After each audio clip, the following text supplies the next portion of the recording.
What's going on, guys? So this is video third video so far at the Riverstone facility in Topeka, Indiana. I think I'm saying that correctly.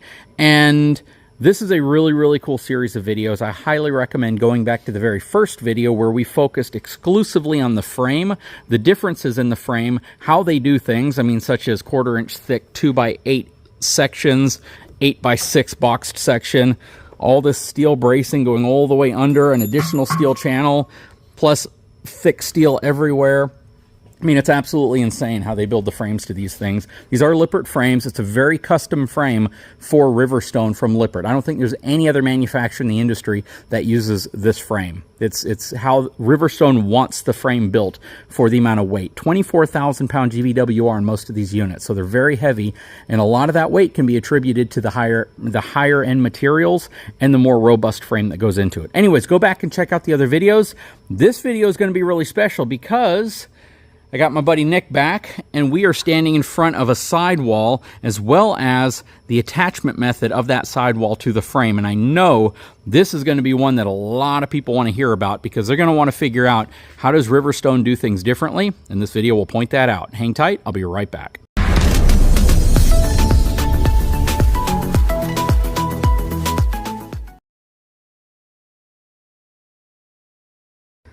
Nick, so we are at probably what's going to be the most viewed video in this entire tour. I think the first video will probably get a lot of views too, because everyone wants to see it. And he's got a fly that has literally been following him around this entire facility since we started filming. It's crazy. It lands on him, and no matter where we're at in here, it lands on him again. I promise it's not the snow.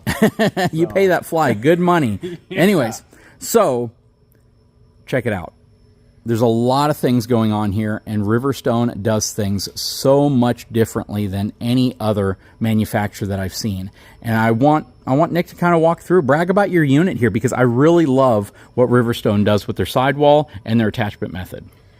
So, at the start of our wall, one thing you're going to notice, it's not a welded wall. So we actually bracket our wall together with corner brackets at the top and the bottom. Those brackets are going to have Sikaflex glue, which holds at 480 psi. They're also going to have screws going into the studs and the main rails.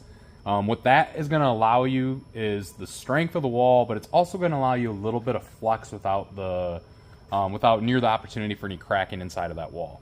So going down the road, I know people don't want to hear flex. You have movement, you're going to have some flex. The unit is built to have some flex. What you don't want is cracking and issues with that flex. When you're going over an overpass at 65 miles an hour, you have to have some ability to flex or you're going to have issues. When we attach this to the frame, we're actually bolting this all the way through. So on the back side, it's actually going to have washers and nuts all the way through on the other side of the steel. Rather than just stuffing 1 or 2 of these tubes running along your upper deck, we're stuffing all 3 of these stacked tubes with wood. So every one of your screws that's going through that aluminum, through that wood, is going to get a better bite going in. And all those being stuffed with wood is also going to give you more strength. Well, real quick, let me point something out too. You have a 3-inch thick sidewall. Yes. Which is an inch thicker than the industry standard. Which means this piece of aluminum right here, when they stuff wood inside of it, it's a thicker piece of wood. So you're going to have more material to bite in, period, compared to brands that use your typical 1.5 or 2-inch thick aluminum tubing. Well, you have that. You're also obviously a stronger piece of aluminum. You're also an inch thicker insulation in there as well. So you're picking all that insulation up in the thickness of your stud and the thickness of the thickness of the stud and the thickness of your insulation. Well, one thing I also want to show, I'm going to take a step back. This is not a laminated wall. This is a hung wall. Yep. So there's a big difference. And anybody in the industry will tell you that a hung wall is considered to be a superior wall, and it's also a far more expensive wall. Let's see why, though. If I can find a picture from my archives of your traditional laminated wall before they put it through the vacuum and pinched process, you'll see aluminum studs and bracing, but you're not going to see it like this. You might see a couple around Slideouts, a couple around windows, you might see a couple spaced out in different areas, but look at this. Generally, they're going to be most commonly 32 or 48. Some brands may do 24-inch on centers. We're doing 16-inch on centers at a maximum. Obviously, in between slides, around slides, you have some areas where that's even shrinking down from there. Well, real quick too, we talk about how in the first video and in subsequent videos before I came out here, we talk about how the sidewall, the roof, the front cap all contribute to the rigidity of the RV, the structure. I can honestly say when looking at this, you can see why that would be true. 3-inch thick material. Look at how they have it triple stacked up there. They have it braced, triple stacked, even in walls up here. Check out this section above the upper deck. Well, we mentioned how we attach it to the upper deck here, but running down the side of the unit, we will actually take 3-inch screws, screw them through the aluminum, down into the wood, into that aluminum. We'll also take some bolts, and we bolt them with nuts all the way through, from the top all the way through that floor. So you got it screwed through, then you have it bolted through into the floor. Most manufacturers are taking I know that some use carriage bolts to go all the way through, but they don't do it like this. And again, let me go all the way to the front so I can show you what we're looking at here. The thickness of the wood that's inside of these tubes is that much thicker than what you would typically see in most RVs that have thinner sidewalls.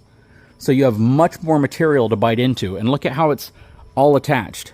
And these go through the wood into the frame of the RV. And then you have these. And a lot of people are going to be like, well, why are these crushed like this? The reason why is because they have to hang a sidewall over here, and it has to be flush. And if they had these sticking out off the back or off of the side here, you wouldn't be able to get it flush. But you can see what it's going through. It's going through the aluminum, piece of wood, another aluminum, and then through the box channel of the steel, all the way to the inside, and it's bolted in place with a split washer. That's pretty dang impressive, I'm going to be honest. You know, sometimes I forget. I look at it every day, but it is. Our guys do a heck of a job out here. We've got a great crew, and we've got a proven build. You know, we took the wall build principle from a Cedar Creek, which is a long-time Great Forest River brand, and we beefed it up. They do a wall in a 2-inch. We do the 3-inch version of it. And here you have your lumber right here, or lumber and aluminum channels right here. Check that out. So you caught us getting ready for inventory, so unfortunately my wall table's got some inventory stacked on it. We're doing a physical inventory. But you do see pre-built walls. You see the sections cut for the next run of walls. You know, typical factory from the standpoint of as you move through, we're going to have stuff prepped for the next day of production. So a lot of items you're going to see prepped in 4s right now. So correct me if I'm wrong, but you've also now moved to Asdel, correct? On the exterior. On the exterior walls? The exterior skin. So we're using Lawan. You know, I guess, technically that is a laminated paper on the Lawan. That's just your interior wallboard. All your exterior is going to be Asdale, and actually along with that move, we're going to fiberglass roofs you'll see down the line as well. Really? Like a one-piece? Like a solid fiberglass or like a rolled one-piece fiberglass. Okay. Yeah, so we're still building the roof decking. We went from 1/2-inch to 3/8 roof decking to help offset that extra weight of the fiberglass, but it is a one-piece fiberglass roof. So we're still going to be 16-inch rafters and 3/8 plywood roof, not OSB, 3/8 plywood decking with fiberglass over top. We'll take a look at it down the line. Okay, no, that is awesome. But check this out, guys. Like, you have to look at what they're doing here. And these are the things that I get excited about when I talk to you all. Now, let's be fair and honest. Did we rehearse any of this before we came here? No, I said where you want to start and walked you to the start of the line. Yep. And then I told him, I said, you know what? I'm going to bring up comments. I'm going to talk about things I typically talk about. And then you just take it from there. Oh, man, I got to look at this real quick. Just, again, where do you see anybody with 6 pieces of aluminum tubing surrounding a slide out like that? Well, so that's going to be one of our dresser slides, which are going to be an in-wall electric Schwintek slide. So it's very important around those slides to make sure you have proper bracing, because any twisting of that wall is where you may run into a Schwintek issue or improper mounting. There's a few things that could. Okay.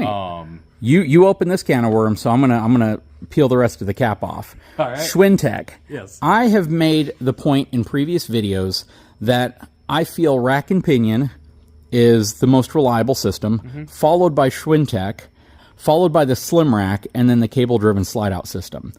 And so many people have given me grief saying that Schwintek is trash, that it's the worst system out there. Now, that said, I did a review of a Vanley Beacon fifth wheel that had Schwintek slide-outs on it.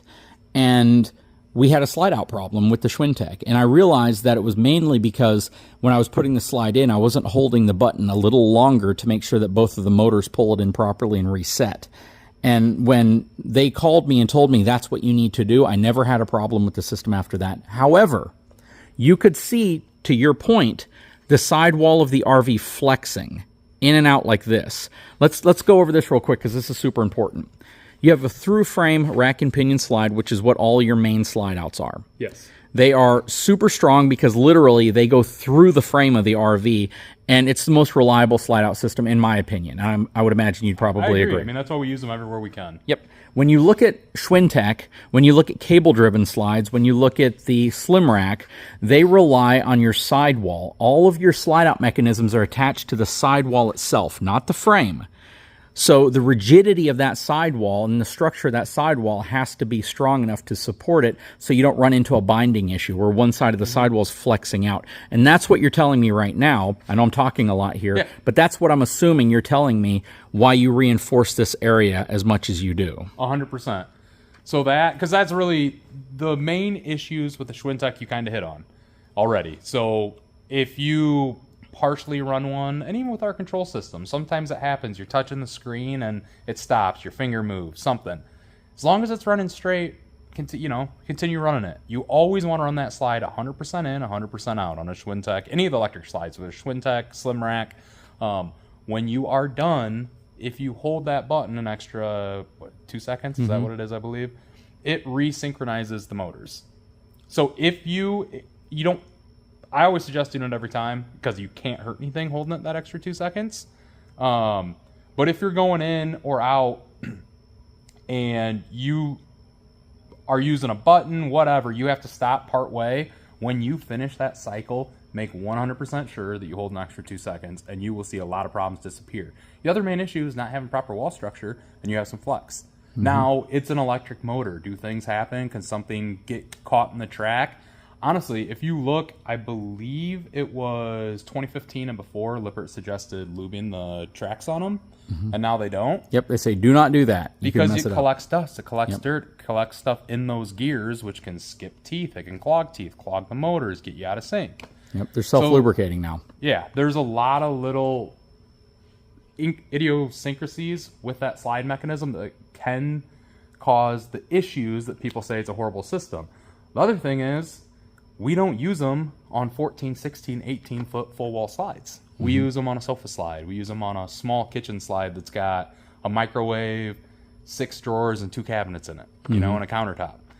We use them. This is a 14-inch dresser slide. It's got dresser drawers, a TV, and a window. Yep. But again, it all comes down to also understanding how to properly use the system, but even more importantly than that, making sure the structure is as robust as possible so you don't deal with the sidewall flexing. 100%. That's awesome.